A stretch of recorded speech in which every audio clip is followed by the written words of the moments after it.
ఓవేళ చర్చలో ఓడితే అక్కడికక్కడ నేను ఈ క్షమాపణ చెప్తా, లేకపోతే నోరు మూసుకొని ఆ ఫామ్ హౌస్ లో బోర్ల బొక్కల వండుకొని నిన్ను అడిగినోళ్ళు లేదు, నిన్ను పట్టించుకునేవాళ్ళు లేదు. తాడు బొంగరం లేని వాళ్ళని ఇద్దరిని బిల్లా రంగళ్ళు ఊరి మీద కొదలేడు. వాని మీద వీడు, వీని మీద వాడి ఇద్దరికి నమ్మకం లేదు. ఈయన పొద్దుగాల ప్రెస్ పెడితే ఆయన సాయంత్రం ట్విట్టర్లో పెడతాడు. ఈయన సాయంత్రం అది పెడితే ఇంకొక ఆయన గుడికాను బడికాను ఫోటో దిగుతాడు. మీకే పొంతం లేదు. మీరు మా గురించి మాట్లాడేది. ఇవాళ ఆయన ఉత్తమానికి లెటర్ రాసిండు. ఆ లెటర్ చదివితే నాకు నవ్వాలనో ఏడవాలనో కావాలి. 10 ఏళ్ళు ఏడ్చినావు కాబట్టి ఆ కాళేశ్వరం కూలిపోయి ఈరోజు 1,00,000 కోట్లు గోదావరిలో గడిచిపోయినాయి.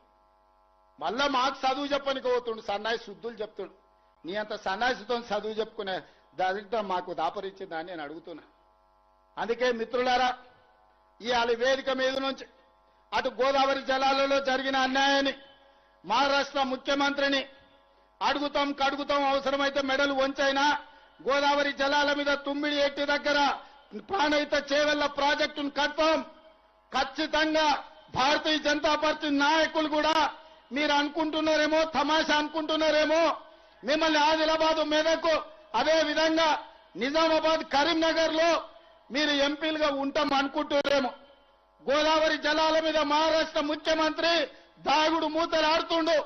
చర్చలకు రమ్మంటే రాకుండా పారిపోతున్నాడు. ఎన్ని రోజులు పారిపోతారు?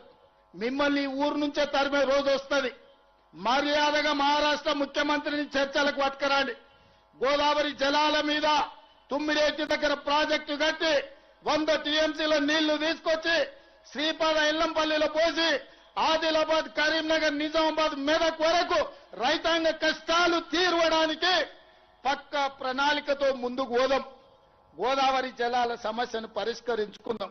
ఇక కృష్ణానది జలాలు 60 ఏళ్ల నుంచి రావణ కాష్టం లాగా రగులుతుంది. 60 ఏళ్ల నుంచి రాయలసీమలతో కొట్లాడాలి, ఆంధ్రలతో కొట్లాడాలి, గుంటూరు గుడివాడతో కొట్లాడాలి. ఈ సమస్యకు శాశ్వత పరిష్కారం వద్దా? పరిష్కారం కావాలంటే చర్చలు చేయాలనా లేదా? ఇవాళ మనం మాట్లాడినప్పుడల్లా చంద్రశేఖరరావు దానికి అడ్డం పడతాడు. తిర్రి మాటలు మాట్లాడతాడు, ఎర్రి మాటలు మాట్లాడతాడు. అట్లెట్లా మాట్లాడతారంట. భగవంతోనైనా పక్క దేశంతోనైనా సమస్యలు ఉన్నప్పుడు చర్చలు చేయకుంటే ఎప్పుడైనా పరిష్కారం అయినాయా? ఆలి పంచాయతీ అయినా పాలి పంచాయతీ అయినా ఓ పెద్ద మనిషిని పెట్టుకొని పంచాయతీ తెంచుకుంటామా లేదా? రైతాంగ సోదరులారా మీరు ఆలోచన చెయ్యండి. ఇవాళ ఎక్కడైనా ఏ సమస్యకైనా చర్చలు లేకుండా పరిష్కారం జరుగుతాయా? పక్క రాష్ట్రంతో నేను చర్చలు చేస్తా అంటే నా మీద బురద జల్లాలనే ప్రయత్నం చేస్తున్నా.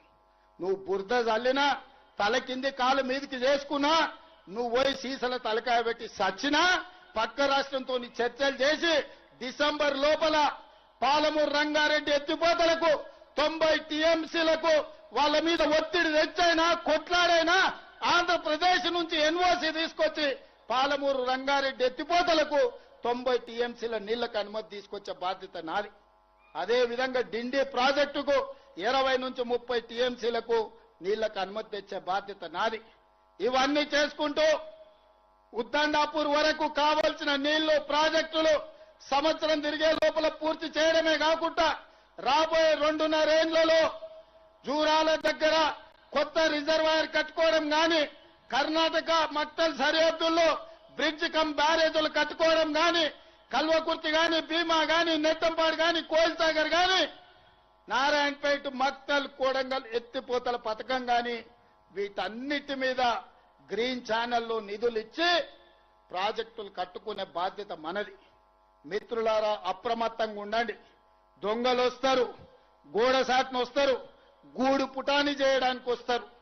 పాలమూరు జిల్లా బిడ్డలు అప్రమత్తంగా ఉండాలి. మన దగ్గర ఉన్న బిడ్డలు కూడా మనోళ్ళు కూడా సోయలేక దొంగలకు సద్దులు మోసేటోళ్ళు కొందరు ఉంటారు. ప్రతి ఊర్లో ఓడు ఉంటాడు. గట్లనే వనపర్తిలో ఒకైనా, మహబూబ్నగర్లో ఒకైనా ఆడొకటి ఈడొకటి మోపాడు. పాలమూరులో మంచి జరుగుతుంటే చెయ్యకపోయినా సహకరించకపోయినా నోరు మూసుకొని ఉంటే మంచిది. చివరిగా ఒక్క మాట చెప్పదలుచుకున్నా. 94 నుంచి 2004 వరకు 10 సంవత్సరాలు తెలుగుదేశం పార్టీ అధికారంలో ఉన్నది. 2 సార్లు ముఖ్యమంత్రి టీడీపీ లైన్. 2004 నుంచి 2014 వరకు కాంగ్రెస్ పార్టీ అధికారంలో ఉన్నది. 10 సంవత్సరాలు 2 సార్లు కాంగ్రెస్ పార్టీ ముఖ్యమంత్రి అయిన 2014 నుంచి 2024 వరకు బీఆర్ఎస్ ఉన్నది. 2 సార్లు చంద్రశేఖరరావు ముఖ్యమంత్రి అయ్యాడు. నేను ఇవాళ ఈ పాలమూరు గడ్డ మీద నుంచి జడ్చర్ల పట్టణం నుంచి నేను చెప్పదలుచుకున్నా, 2024 నుంచి 2034 వరకు కాంగ్రెస్ పార్టీ 10 ఏళ్లు 2 సార్లు ముఖ్యమంత్రిగా ఉంటాం. ఇదే నా సవాల్ చంద్రశేఖరరావు. శాతనైతే రా చూసుకుందాం. 2029 ఎన్నికల్లో నీ సంగతి తేలుస్తా. రెండోసారి కాంగ్రెస్ పార్టీని అధికారంలోకి తీసుకొస్తాం. ఈ వెనకబడ్డ పాలమూరు జిల్లాను దేశానికే ఆదర్శమైన జిల్లాగా అభివృద్ధి చేసే బాధ్యత నేను తీసుకుంటా. జిల్లా ప్రజలారా, మీరిచ్చిన ఆశీర్వాదం, మీరిచ్చిన ధైర్యం, ఎవరితోనైనా కొట్లాడతా. గల్లీలో ఉన్న కేడీ అయినా, ఢిల్లీలో ఉన్న మోడీ అయినా, మీరు అండగా నిలబడి మీరు ఇచ్చిన గుండె ధైర్యంతో ఎవరితోనైనా కొట్లాడతా. పాలమూరు జిల్లా